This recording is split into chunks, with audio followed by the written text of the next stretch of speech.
Hi, Adam from Audio Imperia here, and in this video we're going to be taking a deeper dive into Artifact Reanimate, and I'm going to be showing you some of the tools that you can use to manipulate the various sounds in this library and create your own unique sounds and find your own voice. So let's start by taking a look at the interface of this library, and you can see there's a whole bunch of different controllers here, but right in the center we have this huge control that we've affectionately called the big knob, and you can assign various effects and controllers to this. So let's start by right-clicking Learn CC Automation. I'm going to use my fade controller here to assign this to the mod wheel, and as you can see, now when I'm using this fader, I can manipulate this controller as well. So let's see how we can use that. So if I click on this settings button here, you can see we can access a whole bunch of different effects. And if I use the drop-down menu, we've got distortion, compression, lo-fi, rotator, chorus, flanger, and phaser. And each of these has various different parameters that we can control as well. All of these can be connected to our big knob controller so that we can manipulate them in real time. And I'll show you how to do that. Let's choose a few of these effects. Let's choose distortion, and we activate it by clicking the LED here and bring the drive up a tiny bit. And let's also choose the rotator. I'm going to activate that by clicking on the button as well. And we can go one step further. Any of these individual parameters can also be mapped to our big knob controller. So in this case, I'm going to choose speed, and we do that by clicking on the LED here. So I'm going to show you how that works. I'm going to play, and then I'm going to use the mod wheel to change the sound, and you'll see the dials moving.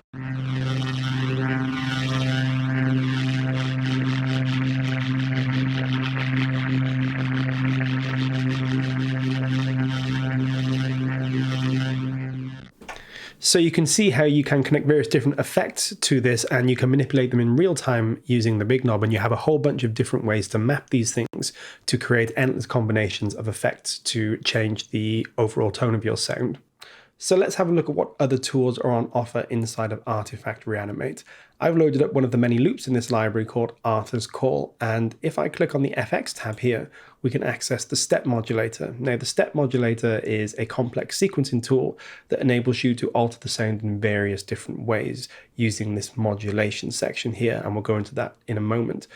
There are different ways that you can affect the sound. There are 4 different volume controls, 4 different pan controls, a low pass filter and a high pass filter, and each of these sounds slightly different. We'll have a look at a few of those.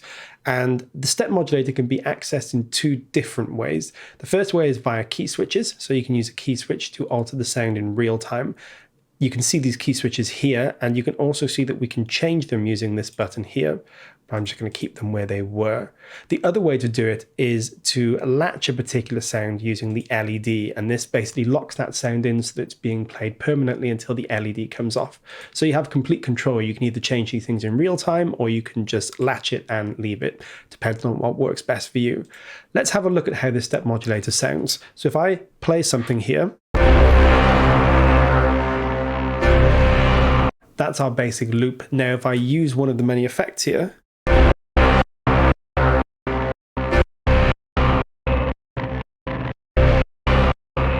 you can see the step modulator is altering the volume in different ways, and we can use different volume controls. If I use the next one along here,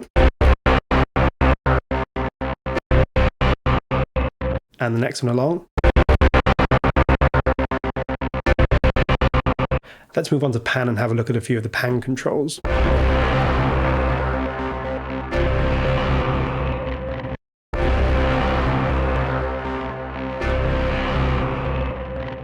So you see we have a ton of different controls here. I'll also use one of the high passes.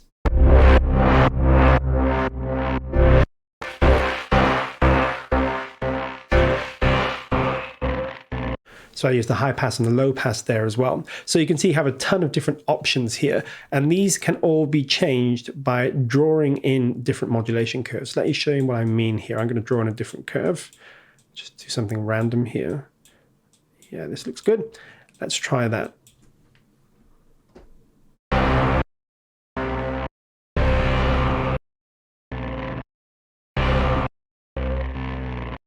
So you can see you can have a huge amount of different ways of altering the sound here.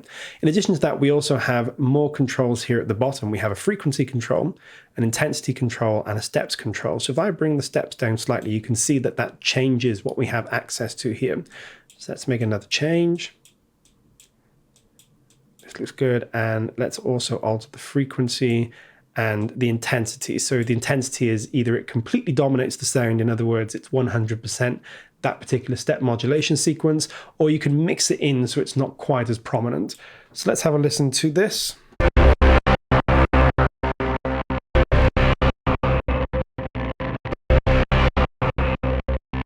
So you can see you have nearly limitless options here. If I just bring the intensity down, you'll see what a difference that makes too.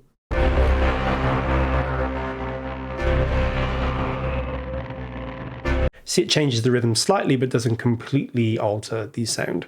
And all of these can be saved as different presets too. So you have a huge range of different controls here, and you can really open up the range of sounds that you have available by using the step modulator. We also have this re-trigger function here, and that basically chooses whether the step modulation sequence is re-triggered every time we press a new key, or whether it just keeps running throughout. So let's move on over to have a look at the insert and send effects here, and they can be accessed via this tab. If I click on this, you'll see we have the same set of controllers that we did with the big knob. We have distortion, lo-fi, rotary, chorus, etc. But this is a completely independent set of effects. So these can be stacked on top of the big knob controller effects to create entirely different sounds and really mangle and distort these sounds in different ways. Much like the step modulator, these can be accessed via one of two ways. We can either latch them so they're permanently on by pressing the LED here, or we can use key switches. And much like the step modulator, we can change those key switches. I'll leave them where they are for now. So let's have a little listen to how these work. If I play the sound and then activate one of these effects, you'll hear what's happening.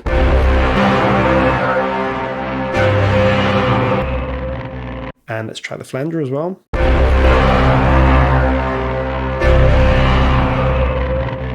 So you see you can bring these effects in and out in real time if you wish, and change the sound on the fly, which will give you a lot of options as you're writing and composing.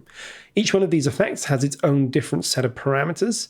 These can be changed and altered to change the sort of sound of that effect and the way it works, and they can also be assigned to CC, which means that we could change these particular parameters in real time. And that's going to offer us a ton of control in the way that we shape these sounds and the way they alter in real time.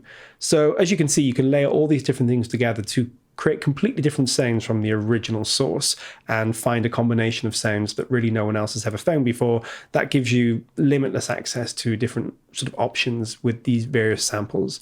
And just as a final thing, everything that we've discussed here can be saved as a preset. So if you find a particular combination of sounds that you really love and you want easy access to them in the future, you can just save that as a preset and then open it, and you can get straight back to where you were.